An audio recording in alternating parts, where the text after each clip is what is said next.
Tampak seorang pria dari keluarga politik terpandang.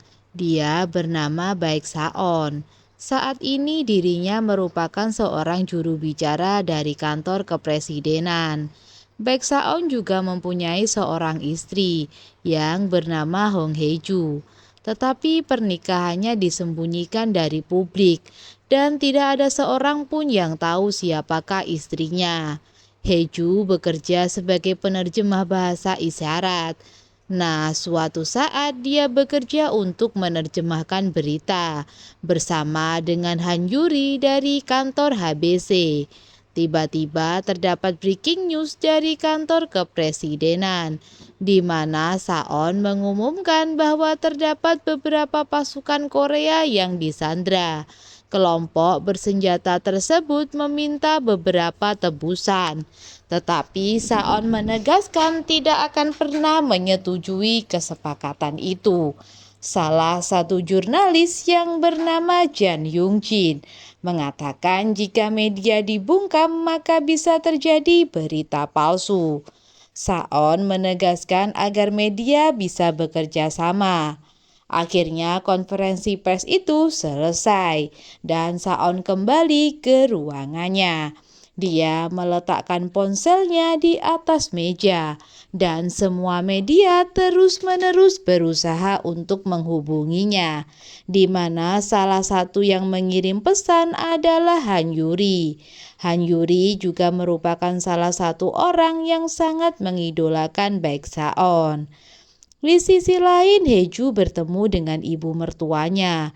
Saat itu, mertuanya meminta dia untuk berhenti dari pekerjaannya karena nama dan juga wajahnya bisa saja terekspos. Ibu Heju hanya mengiyakan semua perkataan dari besannya. Heju diketahui menderita mutisme selektif, di mana dia tidak berbicara tetapi bisa mendengar. Nah, akhirnya ibu mertuanya pun pergi. Kemudian ibu Heju memarahinya karena sebenarnya orang yang seharusnya menikah dengan Baek Saon adalah kakak Heju yang bernama Hong Ina. Di saat Heju akan pulang, dia menaiki mobilnya. Saat itu hujan begitu lebat. Saat Heju mengendarai mobilnya, tiba-tiba mobil itu tidak terkendali. Saat dia menginjak rem, mobil itu tetap melaju kencang. Ternyata mobil Heju sudah dimanipulasi atau diretas oleh seseorang, sehingga mobil itu pun tidak bisa dikendalikan. Akhirnya mobil itu berhenti di pinggir jalan. Di saat Heju akan keluar, ternyata mobilnya terkunci otomatis. Tiba-tiba ada sebuah truk melaju ke arah mobil Heju. Sementara itu, Saon sedang menggelar meeting dengan para stafnya. Ketika dia kembali ke ruangannya, ternyata ponsel Saon terlihat kehabisan baterai. Di lain sisi, Heju terlihat sangat ketakutan. Namun ternyata truk itu hanya melintas dan tidak menabrak mobil Heju. Dari arah seberang jalan ternyata ada seorang laki-laki memakai baju serba hitam dan juga bermasker, memandang ke arah Heju dan dia juga berjalan mendekati arah mobilnya. Tak lama kemudian tiba-tiba Saon menerima panggilan dari nomor telepon asing. Saat Saon menjawab telepon tersebut, ternyata penelepon asing itu mengancamnya bahwa dia sedang bersama dengan istrinya. Tetapi tiba-tiba panggilan itu terputus karena ponsel dari Saon mati. Kemudian dia menelepon ibu mertuanya dan memastikan keberadaan Heju yang ternyata sudah pulang terlebih dahulu. Saon pun terlihat lega mendengar pernyataan tersebut. Saon kemudian menyuruh Pak Kang untuk melacak panggilan asing yang masuk ke dalam ponselnya. Tiba-tiba nomor asing itu kembali meneleponnya. Penelepon asing itu mengancam akan membunuh istrinya. Namun Saon memberikan respon yang berbeda. Dia juga menyuruh penculik itu melakukan apa yang dia inginkan. Heju sangat terluka mendengar pernyataan dari suaminya yang sepertinya tidak peduli jika dia mati. Penculik itu pun kesal dan dia berusaha untuk melukai Heju. Dia juga menduga bahwa Saon mempunyai istri lain.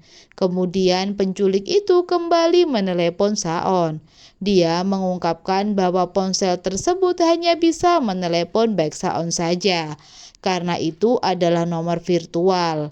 Saat Saon menerima telepon itu kembali, dia justru mengatakan apa istrinya sudah mati. Mendengar hal itu, sang penculik sangat frustasi. Begitu pula dengan Heju yang sangat terluka dengan pernyataan suaminya.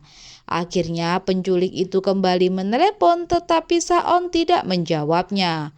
Heju pun membawa mobilnya dengan sangat kencang karena dia sangat marah hingga akhirnya mobil itu pun tergelincir dan membuat si penculik tidak sadarkan diri.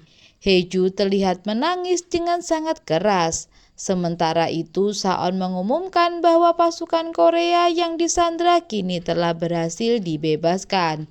Ketika dia akan pulang, sahabatnya yang seorang jurnalis berusaha untuk mencari informasi. Setelah meninggalkan sahabatnya, tiba-tiba mobil Saon melaju mundur. Dia mengajak Yojin bersamanya dan meminta dia untuk mencari tahu tentang nomor asing yang meneleponnya. Yojin juga tahu bahwa itu adalah nomor luar negeri. Heju kembali ke rumah dan dia pun membersihkan badannya serta melihat beberapa luka yang disebabkan oleh penculik. Di dalam mobil di saat bersamaan, Baek Saon juga pulang ke rumah. Setelah dia masuk dan juga melihat Heju, Saon nampak lega. Saon mengatakan bahwa Heju ternyata masih hidup. Hal itu tentu saja membuat Heju sangat kesal. Dia pun pergi meninggalkan Saon. Di saat bersamaan, Doje menelepon Saon dan memberitahu bahwa nomor dari penelepon asing itu adalah nomor virtual yang susah untuk dilacak. Suara samar itu pun sulit untuk diidentifikasi, tetapi Saon yakin bahwa penelepon asing itu adalah seorang pria. Doje kemudian bertanya apakah istri Saon baik-baik saja. Kini Saon akan memberikan pengawalan dan juga perlindungan kepada istrinya, tanpa mengungkapkan siapakah dirinya. Saon kemudian meminta Heju untuk menemaninya menjadi penerjemah bahasa isyarat di kantor kedutaan Inggris. Setelah Heju kembali ke kamarnya, dia mendapat panggilan telepon dari ibunya. Dia memberitahu bahwa tadi Baek Saon mencari keberadaannya.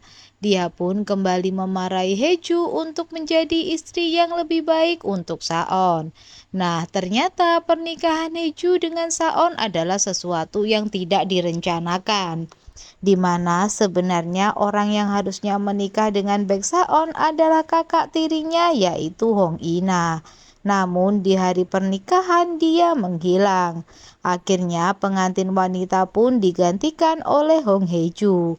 Namun Baek Saon memberikan surat perjanjian dalam pernikahan tersebut. Selama pernikahan tersebut, Heju dilarang untuk mengungkap nama dan wajahnya, serta statusnya sebagai istri dari Baek Saon. Jika Heju melanggar, Heju harus membayar denda sebanyak 2 miliar won.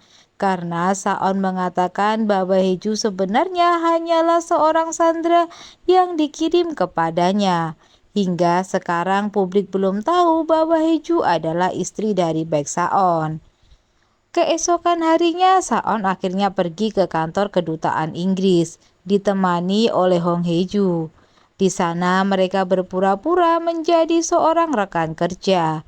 Duta Besar Inggris memperkenalkan istrinya yang juga seorang tunarungu. Sang istri bertanya apakah Heju adalah istri dari Baek Saon. Heju pun buru-buru membantah bahwa dia hanyalah rekan kerja. Saat duta besar itu bertanya di manakah istri Baek Saon pun menjawab bahwa istrinya adalah kelemahannya. Jadi dia tidak bisa untuk menunjukkan istrinya ke hadapan publik.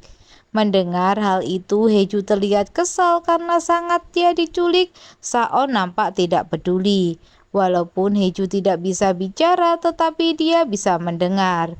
Heju ingin buru-buru pulang, tetapi Saon menahannya. Karena kesal terhadap sikap baik Saon, Heju kemudian memakinya dengan menggunakan bahasa isyarat. Tetapi baik Saon tidak mengerti apakah yang sedang Heju bicarakan. Semakin kesal, Heju pun meninggalkan Baek Saon. Tak lama kemudian, Saon mendapatkan telepon dari penelepon asing. Penelepon itu memberi isyarat bahwa dia ada di sekitar Baek Saon dengan menyebutkan nama kue yang ada di hadapannya. Penelepon itu berada di pesta yang sama. Kemudian saat melihat seorang pria yang mencurigakan, Baek Saon pun mengejarnya. Namun ternyata bukan pria tersebut yang meneleponnya. Penelepon itu kemudian mengancam Baek Saon untuk menceraikan istrinya, karena seharusnya Hong Ina lah yang menjadi istrinya. Baek Saon bertanya apa sebenarnya yang dia mau, dan ternyata penelepon itu adalah Hong Heju. Saat diculik, Heju sangat kesal mendengar pengakuan dari Baek Saon. Dia pun berteriak di dalam mobil hingga membuat mobil itu tergelincir. Setelahnya, Heju mengambil ponsel dari pemilik itu dan juga menggunakan untuk mengancam Baek Saon. Heju juga menceritakan apa yang terjadi ketika dia diculik. Saat itu mobil Heju tergelincir dan dia juga menodongkan sebuah pisau dan membuat leher Heju terluka. Sebenarnya Heju sangat panik, tetapi dia berusaha membuat kesepakatan kepada Baek Saon dan mengancamnya. Jika tidak melakukan hal tersebut, maka Baek Saon harus membayar 2 miliar won. Mendengar hal itu, Saon tetap kekeh bahwa dia tidak akan memenuhi permintaan dari penculik. Walaupun Baek Saon terlihat tidak peduli, tetapi sebenarnya dia sangat marah atas apa yang terjadi dengan istrinya. Baek Saon pun bersumpah bahwa dia akan menangkap sendiri si pelaku itu. Setelah mendengar hal itu, tentu saja Heju terlihat semakin panik.